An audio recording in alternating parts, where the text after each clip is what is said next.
Hello everyone, welcome to my channel law news JRV. आज हम इस वीडियो में रिलेशन फंक्शन के प्रीवियस ईयर क्वेश्चंस करेंगे जो कि इस साल यानी 2026 में बोर्ड एग्जाम में आए थे। वो सारे क्वेश्चन का सलूशन यहाँ पे करेंगे।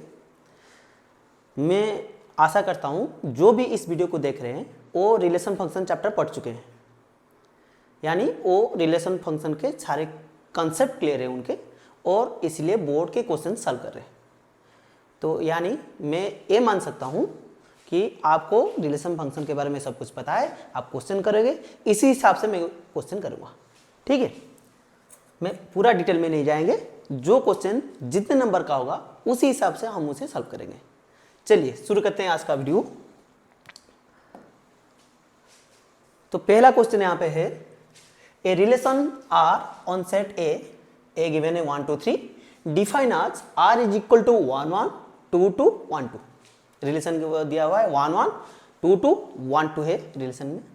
Is reflexive transitive, symmetric transitive and only transitive. चार ऑप्शन में से कौन सा होगा? बहुत आसान सा सवाल है, एमसीक्यू का क्वेश्चन है, तो ज़्यादा देर नहीं लगाएंगे इसमें। तो रिफ्लेक्सिव होने के लिए हर एक एलिमेंट खुद के साथ रिलेटेड होना चाहिए, या फिर हर एक element on the set must be related to itself. Okay, तो देखा जाए तो यहाँ पे 1 1 के साथ रिलेशन बनाना चाहिए, 2 2 के साथ, 3 3 के साथ। हम यहाँ पे देख रहे हैं 1 is related to 1, 2 is related to 2, but 3 is not related to 3। यानी इस रिलेशन में 3 खुद के साथ रिलेशन नहीं बना रहा है, इसीलिए रिफ्लेक्सिव नहीं होगा। तो हमारे दो ऑप्शन कट गए आज।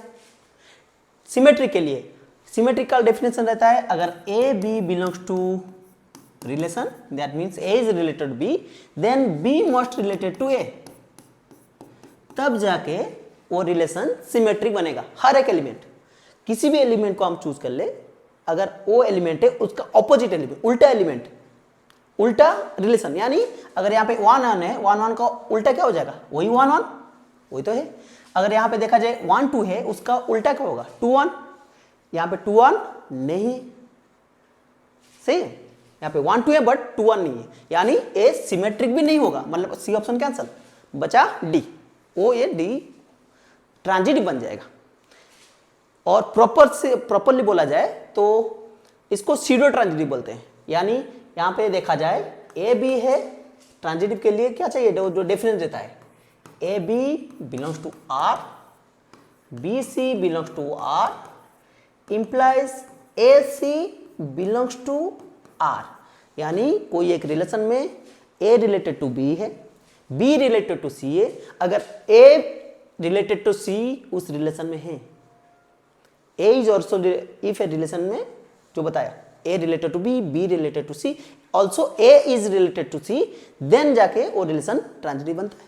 अगर हमारे पास बस ए रिलेटेड टू बी होगा और बी किसी से रिलेशन ना बना रहा हो, बी सी नहीं है हमारे पास, तब उस केस में क्या करेंगे? उसको बोलते हैं सीडो ट्रांजिटिव। ठीक है, यानी मैं अगर लिख दूं कोई भी relation R is equal to, इसी मान लेते हैं relation mapping from A to A, बस 1 2, this relation also can be a transitive relation, क्योंकि यहां पे ए बी तो है but second element is not related to any third element, first element related to second element, यानी 1 is related to 2, 2 is not related to any other element. उस case में हम उसे क्या बोलेंगे? Pseudo transitive. तो उसी हिसाब से देखा जाए जो ये ट्रांजिटिव बन जाएगा। ठीक है, तो इसका सही आंसर हो जाएगा ऑप्शन नंबर डी। चलिए अगला क्वेश्चन, एमसीक्यू 1 नंबर का क्वेश्चन है, एक ही नंबर वाले क्वेश्चन होते हैं, तो हम कोशिश करेंगे विदिन 1 मिनट कर ले, तो वीडियो ज़्यादा लंबा भी नहीं होगा, आप एग्जाम में भी जल्दी कर सकते हो। ठीक है, और एग्जाम में कोशिश करना एमसीक्यू जो है 30 सेकंड के अंदर हो जाने चाहिए। ठीक है, चलिए अगला क्वेश्चन है, if F is mapping for art, कोई फंक्शन है from real number to real number, be a function define as F of x is equal to X cube, then F is. तो यहाँ पे फंक्शन को अगर आपको check करना है 1 1 होगा या नहीं, 1 2 होगा या नहीं, वानन चेक करने के लिए पहले हम वानन चेक करेंगे। वानन चेक करने के हमारे पास 3 तरीके हैं, ठीक है। एक तो ग्राफिकल मेथड है, हम लाइन टेस्ट करके चेक कर सकते हैं, हॉरिजॉन्टल लाइन टेस्ट, ठीक है। हॉरिजॉन्टल लाइन टेस्ट करके देख सकते हैं। अगर हमें ग्राफ बताओ, किसी भी फंक्शन अगर दिया गया है उसका ग्राफ अगर पता है, हम हॉरिजॉन्टल लाइन टेस्ट करके बता सकते हैं कि वो फंक्शन वानन होगा या नहीं। दूसरा तरीका है जो हम फंक्शन में पढ़ते हैं, जो डेफिनेशन रहता है f of x1 if f of x1 is equal to f of x2 implies x1 is equal to x2, then the function is called one-on. Okay, ये था हमारा दूसरा तरीका। तीसरा तरीका क्या होता है, जो सबसे आसान तरीका है, डेरिवेटिव। हम क्या करेंगे, इसका डेरिवेटिव निकाल लेंगे। ये तरीका भी मैं बताऊंगा, ग्राफ बना के नहीं करेंगे अभी, फिर भी बता रहा हूँ, कोई दूसरा क्वेश्चन आ जाए तो तीनों तरीके से हम कर लेंगे, तो टाइम थोड़ा ज़्यादा लगेगा, फिर भी चलेगा, ठीक है। तो पहला तरीका ग्राफ बना कर करते हैं, दूसरा तरीका हम फंक्शन को लेकर करेंगे, तीसरा जो तरीका होता है वो डेरिवेटिव यूज करके करेंगे, ठीक है। पहला तरीका फास्ट, ठीक है, क्योंकि पता नहीं ना क्वेश्चन कौन सा आ जाए, किस तरीके से आपको, अगर आपको ग्राफिकल बस बता दूँ तो क्वेश्चन में जो क्वेश्चन फंक्शन दिया होगा अगर उसका ग्राफ आपको पता नहीं होगा तब क्या करेंगे, दिक्कत हो जाएगी, नहीं ना। तो देखिए, तो ग्राफ अगर बनाएंगे, हमें पता है कि जिन को एक्स क्यू का ग्राफ पता है, कुछ इस तरह का होता है एक्स क्यू का ग्राफ, ठीक है। हॉरिजॉन्टल लाइन टेस्ट क्या बोलता है, वो कहता है कि अगर हम पैरेलल टू एक्स एक्सिस यानी हॉरिजॉन्टल लाइंस ड्रा करते हुए चले थ्रू आउट दी कोडोमेन, पूरा कोडोमेन में, मतलब minus infinity to Y axis में माइनस इंफिनिटी टू इंफिनिटी, यहाँ पे आर दिया है ना कोडोमेन, उसी कोडोमेन में अगर हम हॉरिजॉन्टल लाइन ड्रा करते हुए चले हर एक पॉइंट के लिए, यहाँ पे हर एक पॉइंट के लिए, अगर किसी भी पॉइंट में वो जो हॉरिजॉन्टल लाइन ड्रॉ करेंगे वो अगर ग्राफ को 2 बार कट कर ले या फिर उससे ज्यादा, तो वो फंक्शन वन नहीं बनेगा, वो मेनी वन बन जाएगा।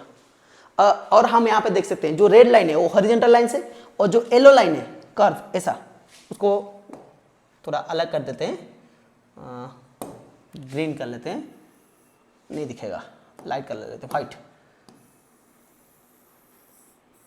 ओके, ये भी चेक कर लेते हैं कैसा दिख रहा है।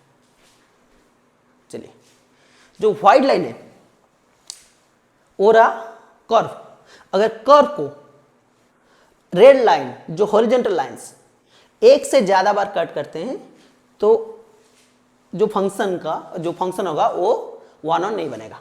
तो यहां पे आप देख सकते हैं, अगर इन्फिनिट तक भी चले जाए, जितने भी हम लाइन कर ले, वो कर्व को बस एक ही बार की कट कर सकता है, ठीक है, एक ही बार ही इंटरसेक्ट करेगा, उससे ज्यादा इंटरसेक्ट नहीं कर सकता।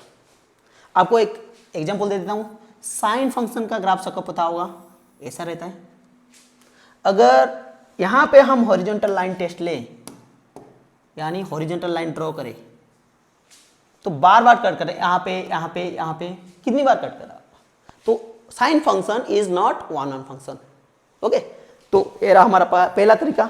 हम देख सकते हैं यहां पे जो हॉरिजॉन्टल लाइन अगर ड्रा करे थ्रू आउट द कोडोमेन, तो वो कर्व को, जो फंक्शन के जो कर्व बनेगा उसको बस एक ही बार कट कर रहा है, हर किसी भी लाइन को चेक कर लो, तो इसलिए ये फंक्शन वन वन बन जाएगा, ठीक है। दूसरा तरीका रहता है, एग्जाम में करना है तो एग्जाम में डेरिवेटिव कर लेना, सबसे आसान तरीका रहता है, तो वो भी बताऊंगा, इतने टाइम नहीं लगेगा करने के लिए, आसान सा सवाल है, जल्दी कर सकते हो। मैं समझाने के लिए बस ये सब कर रहा हूँ, क्योंकि अगर कोई दूसरा क्वेश्चन आ जाए उस टाइम आप क्या करोगे, ठीक है। चलिए,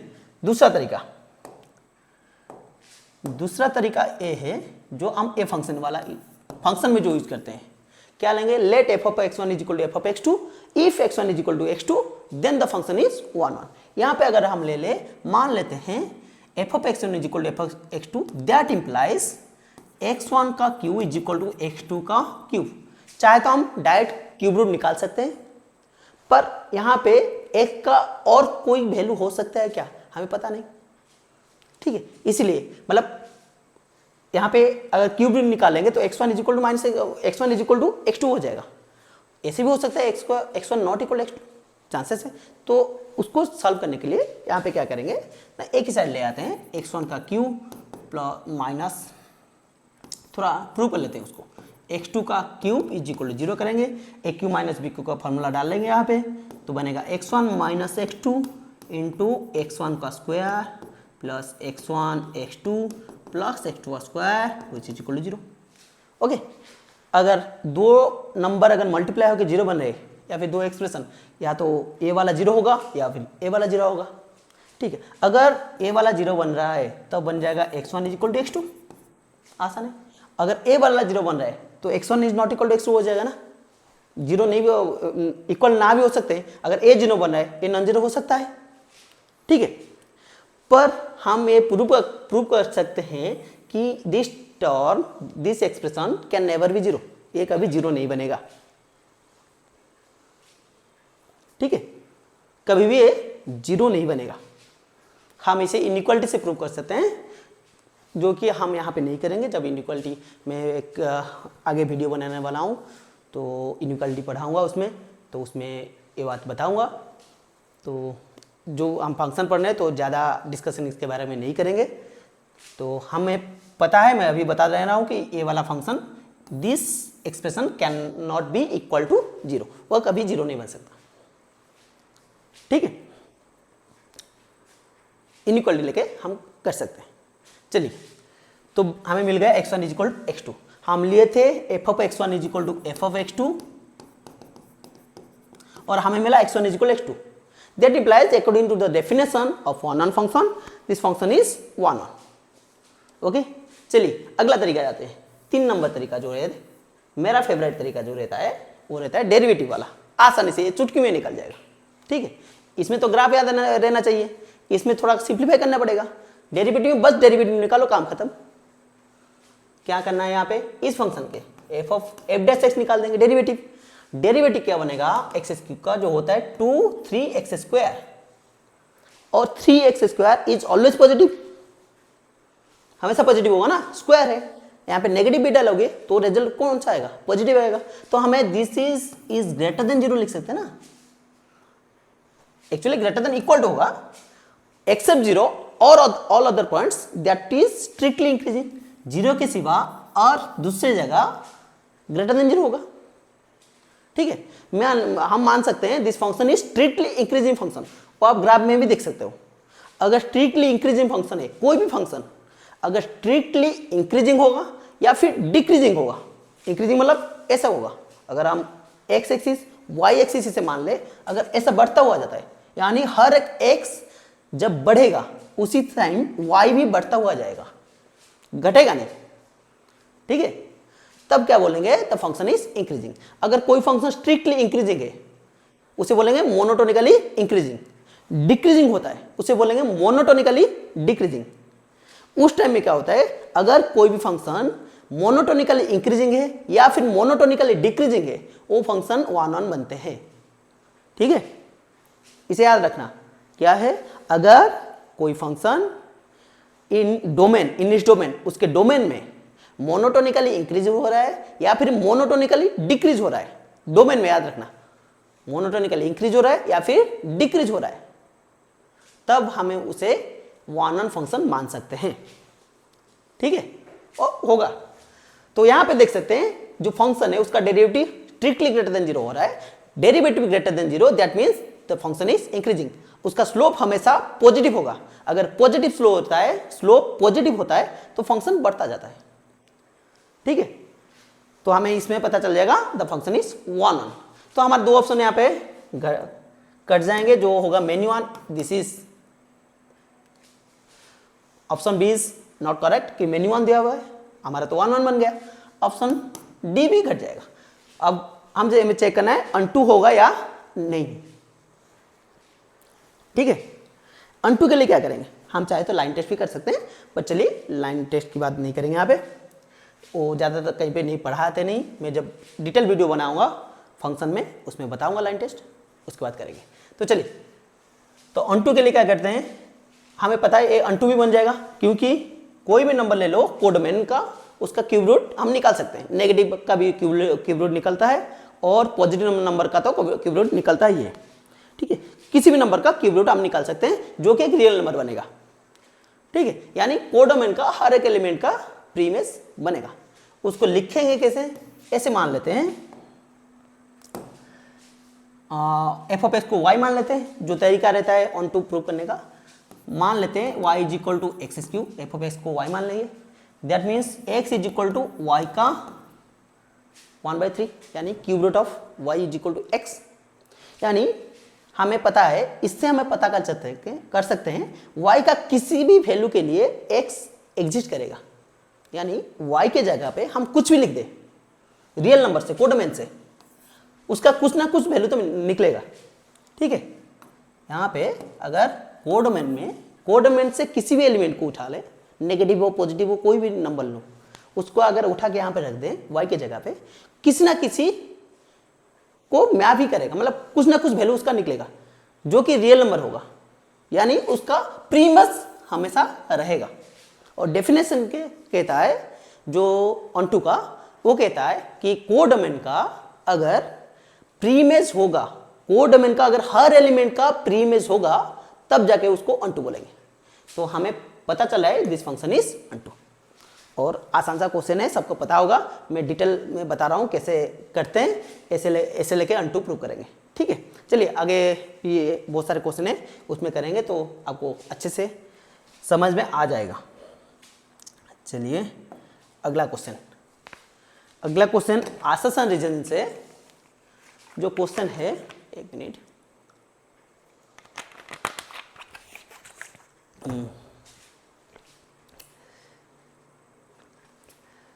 इस क्वेश्चन में a relation R on the set ethic define as 1 1 1 2 is an equivalence relation. अब बताइए ये वाला रिलेशन इक्विवेलेंस होगा या नहीं। पहला क्वेश्चन किए थे, यहां पे देख सकते हो 1 is related to 1, 2 is related to 2, 3 is related to 3, यानी डोमेन का हर element is related to itself. तो रिफ्लेक्सिव बन गया। और इक्विवेलेंस के लिए हमें क्या चाहिए, रिफ्लेक्सिव, सिमेट्रिक एंड ट्रांजिटिव तीनों होने चाहिए, तो रिफ्लेक्सिव बन गया। दूसरा, अगर सिमेट्री देखें तो 1 1 का ऑपोजिट क्या होगा, अगर 1 is related to 1 then reverse में देखेंगे second 1 is related to first 1 is related to 1, that means this one must related to this one. वो तो हो जाएगा ना, एक ही एलिमेंट को हम बार बार नहीं लिखते। तो चलिए दूसरा देखें, 1 is related to, then 2 must be related to 1, यहाँ पे देख सकते हैं 2 इज रिलेटेड टू 1 है, तो यहाँ पे सिमेट्री बन जाएगा। ऐसा कोई भी एलिमेंट नहीं है जहां का जिसका उल्टा नहीं होगा उसमें। उल्टा मैं इसलिए बता रहा हूं, मैं वर्ड यूज कर रहा हूं उल्टा, तो उसका रिवर्स रिलेशन नहीं होगा, वहां पे इनवर्स रिलेशन बस बता सकते हैं। ठीक है, तो यहाँ पे 1 2 है, 2 1 भी है, और कोई भी एलिमेंट ऐसा नहीं है जिसका उल्टा उसमें नहीं है, इसलिए सिमेट्रिक बन जाएगा। तीसरी बात है ट्रांजिटिव के लिए, यहाँ पे देखो 1 1 2 2 3 3 के लिए ट्रांजिटिव चेक करने की जरूरत नहीं है, वो हो जाएंगे। बाकी जो एलिमेंट बचे उसके लिए बस हम ट्रांजिटिव चेक करेंगे। ठीक है, तो 1 2 के लिए चेक करेंगे, 1 is related to 2, 2 is related to 1, then 1 must be related to 1। यहाँ पे 1 1 है, 1 is related to 1 already in that relation, that means this relation will be an equivalence relation, मतलब ट्रांजिटिव बन जाएगा। रिफ्लेक्सिव बना था, सिमेट्रिक बना था, अभी ट्रांजिटिव बन गया, यानी this relation is an equivalence relation. ठीक है, और नीचे रीजन दिया हुआ है, a relation that is reflexive, symmetric and transitive is an equivalence relation. जो डेफिनेशन था उसी को लिखा है, तो रीजन इज ऑल्सो ट्रू। क्यों बन रहा है इक्विवेलेंस, इन तीनों के लिए ही बन रहा है ना, रिफ्लेक्सिव है, सिमेट्रिक है, ट्रांजिटिव है, इसलिए तो इक्विवेलेंस है। यानी assertion is true, reason also true, and reason is the correct explanation of the assertion। ठीक है, नाउ चलिए अगला क्वेश्चन, एक फंक्शन का है assertion रीजन वाला क्वेश्चन। ठीक है, तो अभी बताओ ये वाला फंक्शन 1 1 होगा या नहीं, डोमेन में चेक करना है। ठीक है, अगर आपको ग्राफ पता हो ग्राफ से भी कर सकते हैं। इसका ग्राफ बन जाएगा ऐसा कुछ। हमारा डोमेन क्या है, नेचुरल नंबर, ठीक है। ग्राफ कंटिन्यूस रहेगा, ऐसा रहेगा 2, उसके बाद यहाँ पे जब एलिमेंट डालेंगे एक के जगह 1 मैप करेगा 2 को, ऐसे करने से जो कि यहाँ पे कंटिन्यूस नहीं है नेचुरल नंबर, तो इसीलिए इसमें ग्राफ यूज करने से अच्छा होगा दूसरा नंबर तरीका यूज करें, ठीक है। जो डेरिवेटिव तरीका वो सबसे बढ़िया रहता है, डेरिवेटिव यूज कर सकते हैं। यहाँ पे इसमें ग्राफ कंटिन्यूस नहीं बनेगा, तो आपका मन में सवाल आ सकता है तो कंटिन्यूस नहीं बनेगा तो डेरिवेटिव कैसे करेंगे, ठीक है। तो मैं जो तरीका बता रहा हूँ वो तरीका है आपको चेक करने की 1 है कि नहीं। हम इसका डेरिवेटिव ऐसे मतलब नहीं निकाल रहे हैं, कुछ पॉइंट में इसका डेरिवेटिव नहीं निकलेगा, मतलब किसी भी पॉइंट में इंटीग्रल जो इंटीजर पॉइंट होगा या फिर नेचुरल नंबर का पॉइंट होता है, इंटीग्रल पॉइंट में बस डट इसका ग्राफ ऐसे बनेगा, कंटिन्यूस नहीं होगा, ठीक है, क्योंकि domain is natural number. Real number होता तो कंटिन्यूस बना लेते, ठीक है। तो चलिए ग्राफिकल मेथड में चाहे तो आप कर सकते हैं, तो हम यहाँ पे जो फंक्शन वाला मेथड यूज करेंगे, डेरिवेटिव चाहे तो भी आप यूज करके पता कर सकते हो। तो चलिए जो फंक्शन होगा let f of x1 is equal to f of x2, जो फंक्शन का तरीका है उसी को हम यूज कर रहे हैं क्योंकि हम फंक्शन चैप्टर पढ़ रहे हैं, ज़्यादातर फोकस हमारा फंक्शन पे रहेगा। चलिए यहाँ पे वो बनेगा x1 का cube is equal to x2 का, सॉरी 2 + 2 है ना, +2 इज इक्वल टू x2 का क्यूब +2। इसको उसी तरीके से सिंप्लीफाई करेंगे, 2 कैंसिल आउट बन जाएगा, उसी तरह सिंप्लीफाई करेंगे जो क्वेश्चन नंबर 1 में किए थे, ठीक है। तो बन जाएगा x1 is equal to x2 कर सकते हैं। आप इसको देख लेना एक बार, जो पहले किया था दोबारा इसको नहीं करेंगे, इसी तरीके से, ठीक है। उसी तरीके से +2 बस लिखा है और कुछ नहीं, यहाँ पे 2 तो कैंसिल हो रहा है। चलिए 1 तो बन जाएगा, ठीक है, पर अनटू नहीं बनेगा। इसमें क्या दिया गया है, अनटू नहीं बनेगा। तो अनटू के लिए क्या करते हैं, पहले मान लीजिए f of x is equal to Y, that means X cube is equal to Y, that means X cube +2 is equal to Y, then x is equal to Y minus 2 का power 1/3। तो यहाँ पे थोड़ा सोचो, y जो होगा वो तो नेचुरल नंबर होगा ना, कोडोमेन जो है नेचुरल नंबर है, डोमेन जो है वो भी नेचुरल नंबर है, ठीक है। x भी नेचुरल नंबर होना चाहिए, y भी नेचुरल नंबर बनना चाहिए, दूसरा नंबर हो नहीं सकते। अगर मैं सोचो यहाँ पे y के जगह पे यानी कोडोमेन में किसी भी एलिमेंट लाके डाल दो, मान लीजिए मैं यहाँ पे डाल रहा हूं 4, y is equal to 4, obviously 4 belongs to natural number. अगर मैं y के जगह 4 डालूं, उसका प्रीमेस क्या होगा, तो देखते हैं 2 माइनस 4 माइनस 2 का power 1/3, that means x is equal to, उसका जो प्रीमेस है वो x ही बनेगा ना, y का वैल्यू डालेंगे मतलब x मिलेगा, x उसका प्रीमेस बनेगा, ठीक है। तो 4 माइनस 2 का पावर 1/3 मतलब 2 का power 1/3, which is not a natural number. 2 का पावर 1/3 रियल नंबर तो है पर नेचुरल नंबर नहीं है, इसीलिए x का वैल्यू तो हमें मिल रहा है। अगर जो 4 है कोडोमेन में, 4 इज मैपिंग टू 2 का power 1/3, that means there exists a x in domain, there must be a x in domain that is 2 to the power 1/3 which maps to 4, but 2 to the power 1/3 does not belongs to natural number। हम देख रहे हैं कि 4 को कौन map कर सकता है, 2 to the power 1/3 A map कर सकता है, पर वो डोमेन में नहीं है, यानी 4 को किसी भी एलिमेंट मैप नहीं करेगा। तो हमें क्या मिला, हमें ये समझ में आया यहाँ से, ये मिला कि कोडोमेन में एक एलिमेंट है 4 जिसका प्रीमेस नहीं है, और ऑनटू का डेफिनेशन क्या बोलता है, ऑनटू का डेफिनेशन ये बोलता है कि अगर कोई भी एलिमेंट कोडोमेन में हो जिसका प्रीमेस ना हो तब वो फंक्शन ऑनटू नहीं बनेगा, ठीक है। या फिर उस एलिमेंट को किसी ने मैप ही नहीं किया तो ऑनटू कैसे बनेगा, ठीक है। तो this function is not onto, तो असर्शन इज ट्रू। तो रीजन क्या दिया गया है, since for all y belongs to n codomain that does not exist x such that x is equal to y minus 2 का power 1/3 in domain such that f of x is equal to x³ plus 2 is equal to y।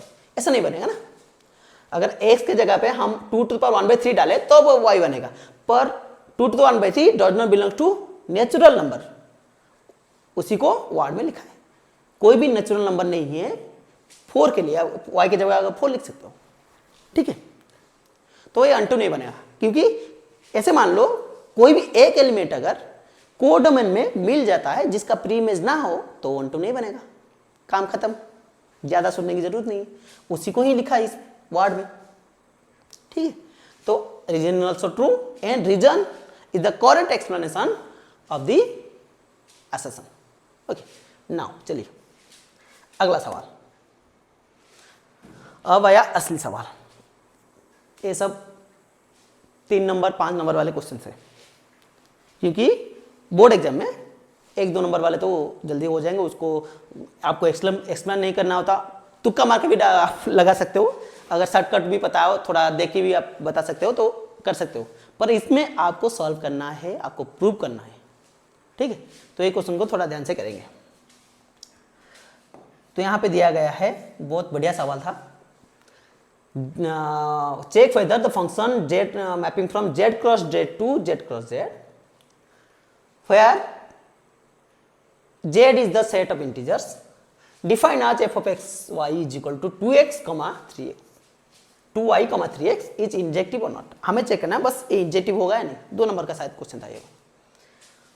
तो injective के लिए हमें क्या करना है, मान लेते हैं, आपको आसानी के लिए जो इजी होगा इसलिए मैं बता रहा हूं, लेट 2 एलिमेंट इससे सिलेक्ट करते हैं, let that be z1 and z2, okay.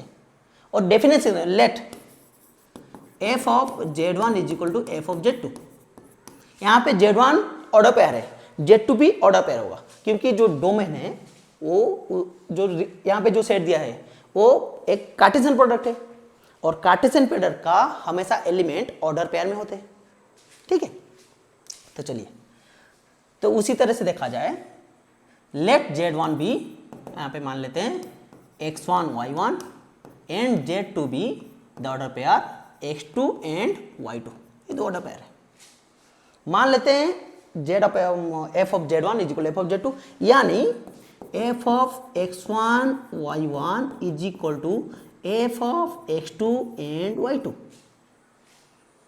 ठीक है, ऐसा है। तो फंक्शन का डेफिनेशन यूज करेंगे, जो डिफाइन हुआ है उसको यूज करेंगे, तो हमें मिल रहा है 2 of y1 comma this function is related to, इसका वैल्यू जो क्या होगा 2 of y1 3 of x1 f of x1 y1। यहाँ पे देखो x का जगह x1, y के जो है जगह पे y1, बस इतना ही पुट करना है तो फंक्शन का वैल्यू निकल जाएगा। उसी तरह राइट हैंड साइड में बन जाएगा हमारा 2y2 कमा 3x2। If you replace x and y with x2 and y2, then we will get f of x2 comma y2 is equal to 2y2 comma 3x2। और हम 11th में पढ़े थे, अगर 2 ऑर्डर पेयर इक्वल बन रहे हो तब उनका जो रेस्पेक्टिव एलिमेंट्स हैं वो इक्वल बनने चाहिए। That means if 2 order pairs are equal then their respective elements must be equal. आसान है ना। तो चलिए इन दोनों को इक्वल करके देखते हैं। 2y1 is equal to 2y2 बनेगा, ऑर्डर पेयर का इक्वलिटी के जो रूल होता है उसके हिसाब से। तो यानी 3x1 बनेगा 3x2। अगर काट दिया जाए यहाँ पे मिलेगा y1 is equal to y2 and x1 is equal to x2। तो क्या हम यहाँ से कंक्लूड ये कर सकते हैं x1 कमा y1 must be equal to x2 comma y2, this order pair is equal to this order pair. तो हम लिए थे क्या डेफिनेशन के हिसाब से, 1 का डेफिनेशन के हिसाब से लिए थे f of x1 is equal to f of x2, हमें मिला x1 is equal to x2। मान लीजिए यहाँ पे लिए थे f of z1 is equal to f of z2, last में मिला z1 is equal to z2, ठीक है। फिर z1 is order pair, z2 is also A order pair. Order pair का मैं नाम दे दिया Z2। तो डेफिनेशन के हिसाब से function is 1 1, that means function is injective. सही है, 1 1 मतलब इंजेक्टिव भी होता है ना। चलिए अगला सवाल, आसान है ना। चलिए दिख रहा हो जो भी पहले आप लोग किए थे जो क्वेश्चन, उसमें जो डोमेन रहता है वो कोड में रहता है, वो सिंगल सेट रहता था। हम रिलेशन में ऐसे पढ़े हैं, Cartesian product to Cartesian product relation बना हुआ है। सेट का कुछ क्वेश्चन हम नहीं किए थे कभी, ठीक है। ये बढ़िया क्वेश्चन है, देख लेना, अगली बार आ सकता है। चलिए अगला क्वेश्चन। अच्छा, हमें चेक करना है वेदर द फंक्शन इज 1 1 और ऑन 2। 1 1 ऑन 2 होगा या नहीं, हमें चेक करना है दिस फंक्शन, ठीक है। मैं बता देता हूं पहले से ही, यहाँ पे कोडोमेन जो रियल नंबर है, ध्यान रखना हमेशा डोमेन एंड कोडोमेन को ध्यान रखना। अगर आपको 1 1 2 प्रूव करना है, डोमेन और कोडोमेन दोनों को नजरअंदाज नहीं कर सकते। उसको पहले डोमेन और कोडोमेन को ही देखना है, क्या दिया है उसके हिसाब से 1 1 2 बनेंगे। जैसे कि मान लीजिए एक्स स्क्वायर, अगर इसका domain real number 2 real number होगा तो दिस फंक्शन इज नॉट 1 1 1 नहीं बनेगा। उसका ग्राफ ऐसा रहता है ना, और हम हॉरिजॉन्टल लाइन टेस्ट करें 2 बार कट कर लेगा, तो ये 1 1 नहीं बनेगा। अगर इसी फंक्शन को, इसी तरह आगे एक क्वेश्चन है, इसी फंक्शन को मैं इसका डोमेन चेंज कर r+2 r+ बना देता हूं, इसका ग्राफ कैसे बनेगा, ऐसे बनेगा ना। पॉजिटिव पार्ट बस बनेगा, नेगेटिव नहीं बनेगा, क्योंकि डोमेन में नेगेटिव नहीं है। और इसमें आप देखना 1 1 2 बन जाएगा, क्योंकि हमारा जो कोड में है वो भी पॉजिटिव है, r+, that mean 0 to infinite, ठीक है। तो डोमेन कोडोमेन बहुत मैटर करता है इसमें। चलिए इस क्वेश्चन को करते हैं। तो जो लग रहा है ये तो 1 1 बन जाएगा, पर 1 2 शायद नहीं बनेगा। तो चलिए जो तरीका है, लेट 1 1 चेक करने के लिए f(x1) = f(x2) ले लेते हैं। चेक करेंगे x1 = x2 बन रहा है या नहीं। तो f(x1) क्या बनेगा, 3 x1 - 2 upon x1 - 3 = x2 - 2 upon x2 - 3। Multiply करेंगे तो बने मिलेगा यहाँ पे x1 x2 minus, cross multiply करते हैं, बस डायरेक्ट कर ले रहा हूँ यहाँ पे। चलिए स्टेप बाय स्टेप कर लेते हैं। x1 - 2 into x2 - 3 = x2 - 2 into x1 - 3 which will be equal to x1 x2 minus 2 x2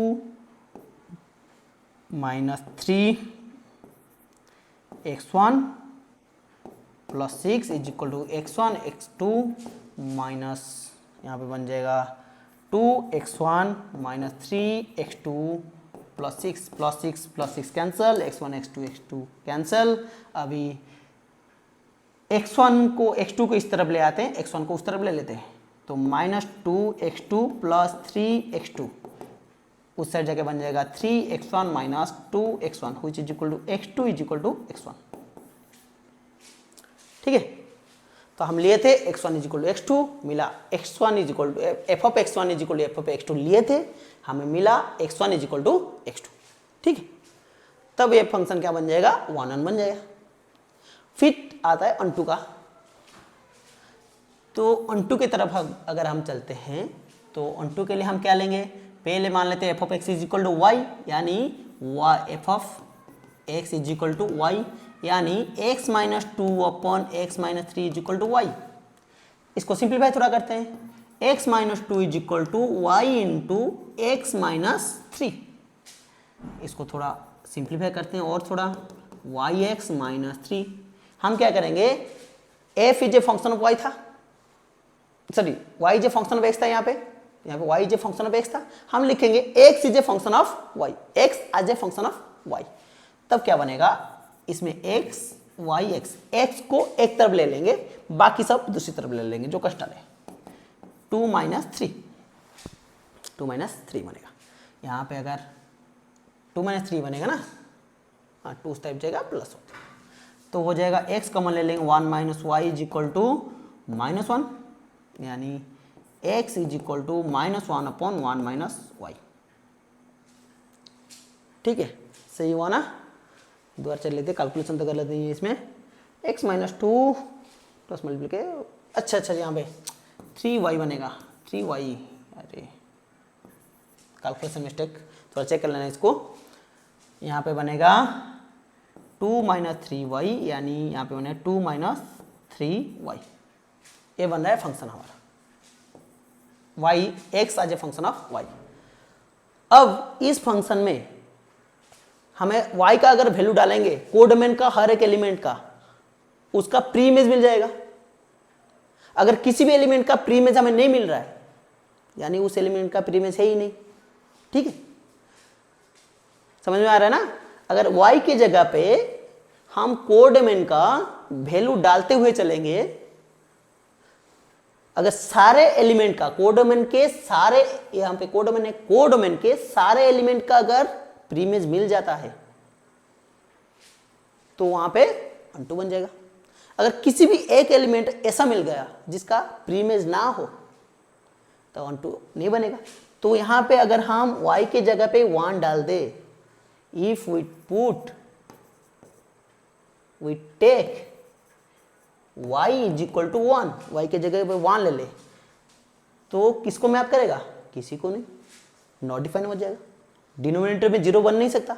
that means यहाँ पे तो हम ऐसे भी लिख सकते हैं ना, y must not be equal to 1, y का वैल्यू 1 नहीं हो सकता, यानी अगर y डाले उसका प्री इमेज नहीं बनेगा।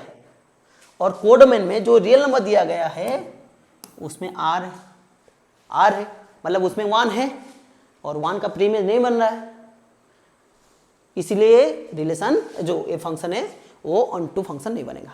इसमें अगर थोड़ा सा हम चेंज कर ले, r-1 कर ले यहाँ पे कोडोमेन में, कोडोमेन से हम अगर 1 को निकाल दे तब, और किसी भी एलिमेंट को डाल लो, उसका कोई ना कोई तो प्री इमेज मिल ही जाएगा। ठीक है, इसलिए ऑन टू बन जाएगा अगर हम r से 1 को हटा दें। ठीक है, पर इस कोडोमेन के लिए जो क्वेश्चन में दिया गया है उसके लिए कोई 1 का कोई प्री इमेज नहीं है। ठीक है, तो ये अनटू नहीं बनेगा, 1 अंत बनेगा पर अनटू नहीं बनेगा। रीजन क्या होगा इसको लिख देना, उसके बाद लगना if you take y is equal 1 there is no preimage in x such that f of x is equal to 1। ठीक है, if you take there does not exist, और ऐसे नहीं there is no exist, there is no x in domain, x belongs to domain r minus 3 such that f of x is equal to 1। ठीक है, तो इसलिए क्या बनेगा, ये ऑन टू नहीं होगा। चलिए अगला क्वेश्चन करते हैं। अगला क्वेश्चन है, आसान सा क्वेश्चन है वाला। कितने क्वेश्चन से टोटल हमारे पास? 18 मतलब 17 क्वेश्चन है, एक पेज तो जाएगा, 17 क्वेश्चन से हम अभी है 7वें नंबर पर, 8वें नंबर पर, 7वें नंबर पर। ठीक है, तो अभी तक 40 मिनट लगभग हो चुका है 8 क्वेश्चन में, तो समझाते हुए चलते हैं, इसीलिए थोड़ा टाइम लग रहा है। नहीं तो आप जल्दी, अगर आपको क्वेश्चन आता हो आप स्किप करके देख लेना, अगर एक वाला क्वेश्चन आपको आ जाता है तो देखने की जरूरत नहीं, आप स्किप कर लो दूसरे वाला क्वेश्चन। ठीक है, जल्दी देखो, सॉल्यूशन चेक करो। चलो आगे चलिए। इस क्वेश्चन में जो क्वेश्चन है, a relation R is defined on Z the set of integer R is equal to x, y such that x minus y is divisible by a prime number P where x y belongs to Z। check whether the relation, check whether R is an equivalence relation or not। यहाँ पे पूछा है ये relation जो R बनेगा वो equivalence होगा या नहीं। ठीक है, यहाँ पे क्या करेंगे, इक्विवेलेंस तो रिफ्लेक्सिव तो बन जाएगा, सिमेट्री बन जाएगा। दिक्कत होगी ट्रांजिटिव में, क्योंकि यहाँ पे मॉडुलस दिया हुआ है, एब्सोल्यूट वैल्यू पूछा है ना, यहाँ पे दिक्कत होगा। उसको करेंगे वन ऑन, जो रिफ्लेक्सिव सिमेट्रिक जल्दी कर लेते हैं। तो रिफ्लेक्सिव तो हमें बन जाएगा, क्योंकि let x belong to z, क्योंकि हमें जो रिलेशन दिया गया है z टू z है, relation mapping from z to z। अगर कोई एलिमेंट हम देख सकते हैं, यहाँ पे किसी भी एलिमेंट यहाँ पे लिख दो, x माइनस एक्स जो बनेगा, 3 मान लीजिए, 3 minus 3, 3 minus 3 is equal to 0 and 0 is divisible by every number except 0, 0 के सिवा दूसरे नंबर से डिवाइड हो जाता है। तो कोई भी प्राइम नंबर हो वो 0 को डिवाइड कर लेगा, यानी x बिलोंग्स टू 3,3 यहाँ पे बिलोंग्स टू रिलेशन हो जाएगा, यानी 3 की जगह अपन कोई भी नंबर डाल दे। तो यहाँ पे देख लेते हैं कैसे करते हैं। लेट, तो हमें यहाँ पे पता चल रहा है पहले ये रिफ्लेक्सिव बन जाएगा, ठीक है। नंबर पुट के थोड़ा सा चेक कर लेंगे, कैसे चेक करेंगे, पहले 1-2 नंबर डाल के चेक कर लेते हैं। 1 - 1 is 0 divisible by p, 2 - 2 0 divisible by p, 3 - 3 divisible by p, -3 - -3 divisible by is equal to होगा 0 which is divisible by p। तो मान लेते हैं उसी तरह से लेट कोई भी नंबर x है, नेचुरल नंबर, x - x का जो एब्सोल्यूट वैल्यू होगा 0 होगा, व्हिच इज डिविजिबल बाई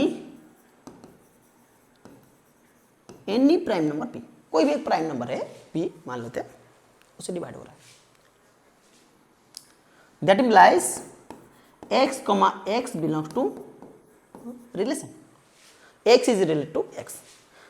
जैसे कि हम देख सकते हैं x आर्बिट्ररी है, कोई भी x की जगह डाल सकते हैं, वो रिप्लेसिव बन जाएगा। तो चलिए सिमेट्रिक पे पास जाते हैं। उसी तरह से आसान सा है, जल्दी जल्दी कर लेते हैं इसको। Let x y belongs to relation, कोई भी एक आर्बिट्ररी x y मान लेते हैं, कोई 2 नंबर है जहां पे x is related to y, x किससे साथ रिलेशन बनाया है, y के साथ, यानी हम कह सकते हैं वो x - y का मॉडुलस इज इक्वल टू 0 बनेगा, sorry is equal to NP, मतलब p के द्वारा डिविजिबल हो रहा है, मतलब p divides x - y, that means this number must be a multiple of p। तो उस मल्टीपल को हम n लिखते हैं सच दैट x - y का absolute value is equal to n into p, ठीक है। अगर मॉडुलस के अंदर या एब्सोल्यूट वैल्यू के अंदर जो नंबर है, मॉडुलस के अंदर जो फंक्शन है उसको उल्टा कर ले, यानी y - x लिख दे, कोई भी फर्क नहीं पड़ेगा एब्सोल्यूट वैल्यू पे, पड़ेगा क्या, नहीं पड़ेगा ना, नंबर तो वही रहेगा, क्योंकि नेगेटिव भी हो जाएगा, उसको एब्सोल्यूट करके पॉजिटिव कर लेंगे। Also is equal to NP, that means y - x का absolute value is also a multiple of p, that means y, x belongs to r, that means y x के साथ रिलेशन बना सकता है इस कंडीशन के तहत, ठीक है। तो हम लिए थे x y belongs to r, हमें मिला y x belongs to r, यानी दोनों r के अंदर है, x y भी है y x है, यानी x is related to y, y is related to x in that relation, that means the relation is symmetric. चलिए, दिक्कत होती है ट्रांजिटिव में, क्योंकि मॉडुलस दिया है, उसको ऐड करेंगे या फिर सब्ट्रैक्ट करेंगे, उसमें बहुत लंबा प्रोसेस रहता है, उसको कैसे करेंगे। तो देखिए यहीं पे जो दिक्कत होता है बच्चों को, थोड़ा ध्यान देना यहाँ पे। अगर हम यहाँ पे लिखें x - y, लेट ट्रांजिटिव के लिए मान लेते हैं x y belongs to r and y z belongs to r, कोई 2 एलिमेंट ऑर्डर पेयर है, मतलब 3 नंबर है, x is related to y and y is related to x, x is related to y and y is related to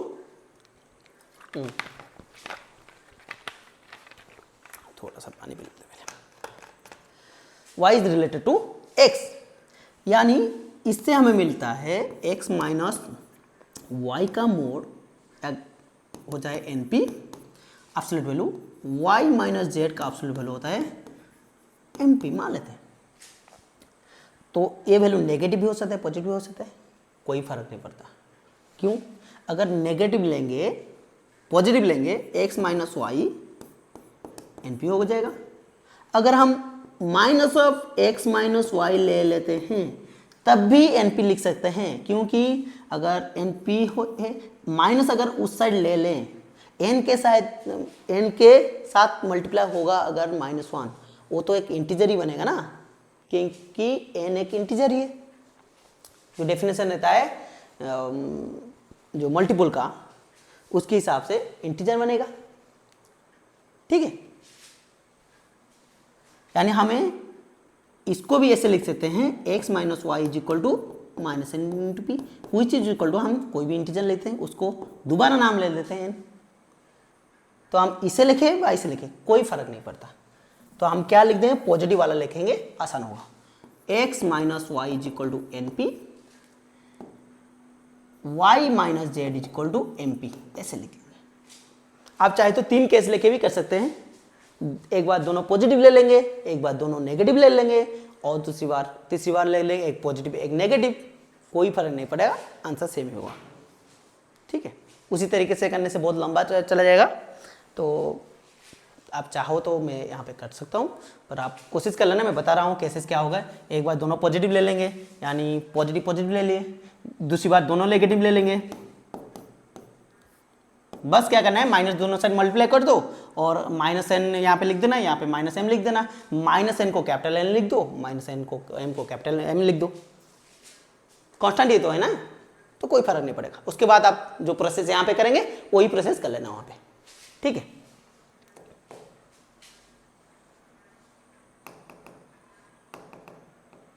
अच्छा, तो यहाँ पे क्या करेंगे, दोनों को ऐड कर लेते हैं, इक्वेशन 1 एंड इक्वेशन 2 दोनों को ऐड कर लेंगे, तो हमें मिलेगा x minus y plus y minus z is equal to n plus n p plus m p. उस केस में भी ऐसे ही करना है, बस ऐसे करने से पहले मैं नेगेटिव बहुत सारे मल्टीप्लाई कर लेना, जिस केस में करना है। ठीक है, जिसमें नेगेटिव होगा, मान लेते एक में नेगेटिव लेते हैं, दूसरे में पॉजिटिव, तो यहाँ पे पहले नेगेटिव मल्टीप्लाई कर लो, उसके बाद कर लेना, जितने केसेस भी बनेंगे उससे करने की जरूरत नहीं, इसलिए एक ही केस करके छोड़ सकते हैं इसको। ठीक है, ज़्यादा नंबर वाला क्वेश्चन भी नहीं होगा। तो x minus z is equal to n p common ले लेते हैं, n plus m, that is z minus j x minus z is equal to n plus m whole into p, यानी x minus जेड also a multiple of p, that means p will divide x minus z. अगर x minus z को divide कर रहा है तो उसका absolute value को भी डिवाइड करेगा, तो हम बता सकते हैं x comma z belongs to relation. तो ये रिलेशन क्या बन जाएगा, ट्रांजिटिव बन जाएगा। अगर रिफ्लेक्सिव सिमेट्रिक ट्रांजिटिव बन रहा है तो क्या बनेगा, इक्विवेलेंस रिलेशन बन जाएगा। ठीक है, ठीक है, चलिए अगला क्वेश्चन करते हैं। अगला क्वेश्चन इसको शो करना है, 1 और 2 होगा। 2 क्वेश्चन कर चुके हैं, उसी तरह से करेंगे। पहले क्या करेंगे, 1 1, यहाँ पे 1 और 2 बत हो जाएगा, क्योंकि देखना आगे वो देखना, क्योंकि कोडोमेन में से 3/5 निकाल दिया है, यानी हम अगर आगे जाके चेक करेंगे तो हमें एक इन से ए मिलेगा कि 3/5 अगर डालते हैं y की जगह तो उसके लिए कोई x नहीं मिलेगा। तो चलिए चेक करते देखते हैं, 1 बाय 1 करेंगे। पहले 1 1 चेक करते हैं, इंजेक्टिव के लिए चेक करते हैं। तो क्या करेंगे, कोई घिसा पिटा तरीका, f(x1) is equal to f(x2), या फिर डेरिवेटिव निकाल सकते हो। इस केस में डेरिवेटिव थोड़ा दिक्कत होगी, क्योंकि फ्रैक्शनल है, फ्रैक्शन टाइप का है, न्यूमरेटर डिनोमिनेटर दोनों फंक्शन है, u/b फार्मूला डालेंगे तो लंबा हो जाएगा, तो ए वाला फार्मूला करते हैं, आसानी से हो जाएगा। तो यहाँ पे होता है late f(x1) is equal to f(x2), तब बनेगा 3x1 minus plus 2 upon 5x1 minus 3 is equal to 3x2 plus 2 upon 5x2 minus 3। बस सिंप्लीफाई करना है, आंसर मिल जाएगा। डायरेक्ट कर लेते हैं वहाँ पे 3x1 into 5x2 plus 2 into 5x2। चलिए, तो कुछ लोग को शायद दिक्कत हो सकता है, तो पूरा कर लेते हैं। 3x1 plus 2 into 5x1 minus 3 is equal to 3x2 plus 2 into 5x1 plus 3 minus 3। चलिए इसको सॉल्व करेंगे तो बन जाएगा 15x1 x2 minus 9x1 plus 10x2 minus 6 is equal to 15x1 x2 plus minus 9x2 plus 10x1 minus 6 plus 6 minus 6 cancel, 15x1 x2 15x1 x2 cancel, तो बचेगा minus 9x1 plus 10x2 is equal to minus 9x2 plus 10x1। तो x2 को इस side लेते हैं, plus हो जाएगा, x1 को उस साइड ले लेते हैं, तो 10x1 plus 10x2 plus 9x2 is equal to 10x1 plus 9x1, तो बनेगा 19x1 is equal to 19x2, that is 19 cancel, x1 is equal to x2।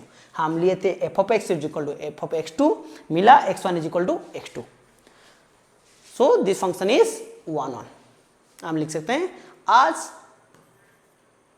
f of x1 equal to f2 implies x1 is equal to x2, the function is 1 1। काम खत्म। चलिए unto करते हैं। Unto के लिए क्या करेंगे, थोड़ा सिलेक्ट करते हैं इसको, इस साइड को थोड़ा ले आते हैं।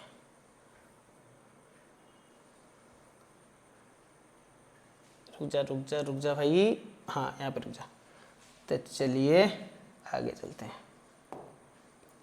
नाउ ऑन टू के लिए क्या करेंगे, फॉर ऑन टू पहले क्या करते थे, एफ ऑफ एक्स की जगह वाई, तो यहाँ पे एफ ऑफ एक्स की जगह अगर वाई लिखेंगे तो हमें मिलेगा y is equal to 3x plus 2 upon 5x minus 3, और हमें निकालना है x is a function of y, x आज ए फंक्शन ऑफ y निकालना है।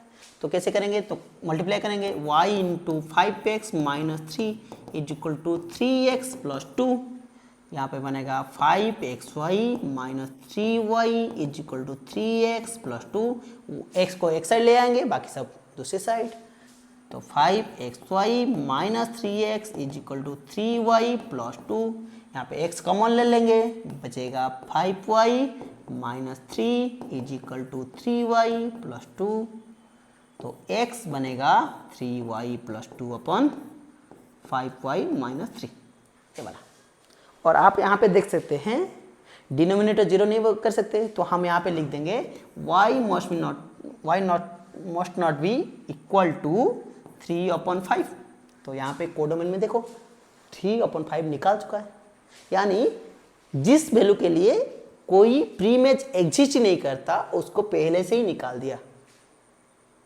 अब जो बचा है कोडोमेन में, जितने भी नंबर बचे हैं अभी, सारे नंबर के प्रीमेच आ सकते हैं, क्योंकि अगर यहाँ पे डालेंगे किसी ना किसी वैल्यू को तो मैप करेगा ही, उसका कुछ ना कुछ तो वैल्यू आएगा। यहाँ पे y के जगह पे कोडोमेन से कुछ भी नंबर डाले, कुछ ना कुछ तो वैल्यू मिलेगा, नॉट डिफाइन तो नहीं होगा ना, तो इसलिए हर एक एलिमेंट का प्रीमेच मिल जाएगा। तो यहाँ पे लिखेंगे for all y belongs to r minus 3/5, that is codomain. There exists x belongs to domain which is same 3/5, such that f of x is equal to y, यानी हर एक y के लिए कोई ना कोई एक प्रीमेच है। तो इसके आगे थोड़ा करना रहता है, जो बोर्ड एग्जाम में जो बच्चे लिखेंगे ऐसे लिखना रहता है, थोड़ा ध्यान रखना है इसको कैसे लिखते हैं, मैं बता दे रहा हूं। इसको आपको वेरीफाई भी करना रहता है, ठीक है, आपको दिखाना है f of x is equal to y हो रहा है, क्या दिखाना है, एक्स कहां से डालना है, एक्स का वैल्यू इसको लेके डालना है। यहाँ पे एक्स का वैल्यू जो है हमें मिला है एक्स इज इक्वल टू, यहाँ पे ना मिला है ना, इसी एक्स का वैल्यू लेके यहाँ पे डालेंगे, उसको सिंप्लीफाई करेंगे, जो रिजल्ट आएगा वो वाई आना चाहिए। तो करके देख लेते हैं एक बार। एफ ऑफ एक्स के जगह पे क्या लिखेंगे, 3y plus 2 upon 5y minus 3 is equal to क्या बन जाएगा, 3 ऑफ एक्स के जगह पे हम ये पूरा वैल्यू डालेंगे, 3y plus 2 upon 5y minus 3। हालांकि यहाँ तक भी आप लिख सकते हो बोर्ड में, पर इसको अगर पूरा वेरीफाई करना रहता है, आप कर लोगे तो पूरा नंबर मिलेंगे, ठीक है, वेरीफाई करना रहता है इसको, ठीक है, उसके लिए मार्क्स देते हैं। Minus plus 2 upon 3 into 3y plus 2 upon 5y minus 3 plus यहाँ पे होगा -3। बस इसको सिंप्लीफाई कर लो, आंसर मिल जाएगा। सिंप्लीफाई क्या तो सबको आता होगा, फिर भी कर लेते हैं वहाँ पे थोड़ा सा। तो यहाँ पे बन जाएगा 9y plus 6 plus 10y minus 6, बस एलसीएम ले लिया, upon 5y minus 3 divided by नीचे आ जाएगा 3 मतलब 9y plus 6 minus 15y plus 9, ठीक है, upon 5y minus 3, 5y minus 3, 5y minus 3 cancel, यहाँ पे प्लस 6 माइनस 6 कैंसल, ऊपर मिलेगा 19। अच्छा यहाँ पे कुछ गलत किया क्या? नहीं, ऊपर मिला 19y, नीचे मिलेगा 9y 15y। अच्छा कुछ गलत हुआ क्या यहाँ पे, थोड़ा सा देख लेते हैं। 3y 5y माइनस 3, तो यहाँ पे डालेंगे तो हमें मिलेगा ऊपर 19y, नीचे क्या मिल रहा है देखें, प्लस 6 प्लस 9, तो मिलेगा 15 9 कुछ तो गलत हो रहा है यहाँ पे कैलकुलेशन में शायद। तो यहाँ पे एक बार चेक कर लेते हैं, अच्छे से चेक कर लेते हैं, नहीं तो यहाँ पे गलत हो जाएगा तो पूरा आंसर गलत हो जाएगा। ठीक है, 3x यहाँ पे ले लिए, 5 पे y माइनस 3x प्लस 2 सही है। यहाँ पे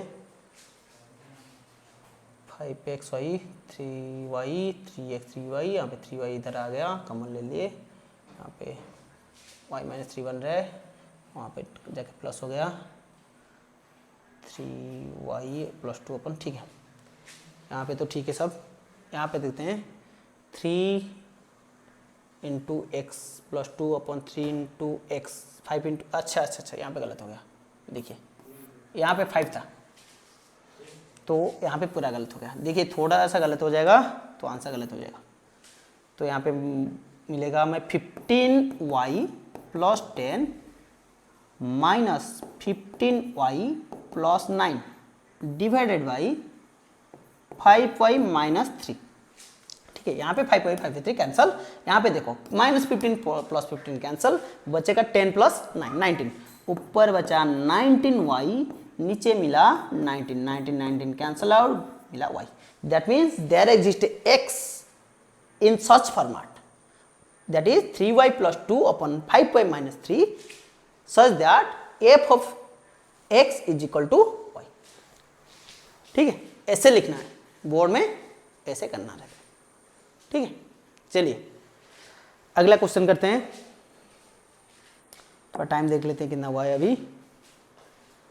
अभी 1 घंटा हो गया,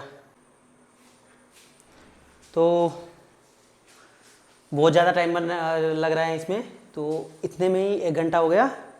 तो चलिए इस वीडियो को यहीं पे रखते हैं। दूसरे वीडियो में मैं हालांकि आगे पढ़ा लूँगा, अभी पढ़ा लूँगा, पर आपके लिए जो वीडियो होगा बहुत लंबा हो जाएगा, तो इस वीडियो को यहीं पे रखते हैं।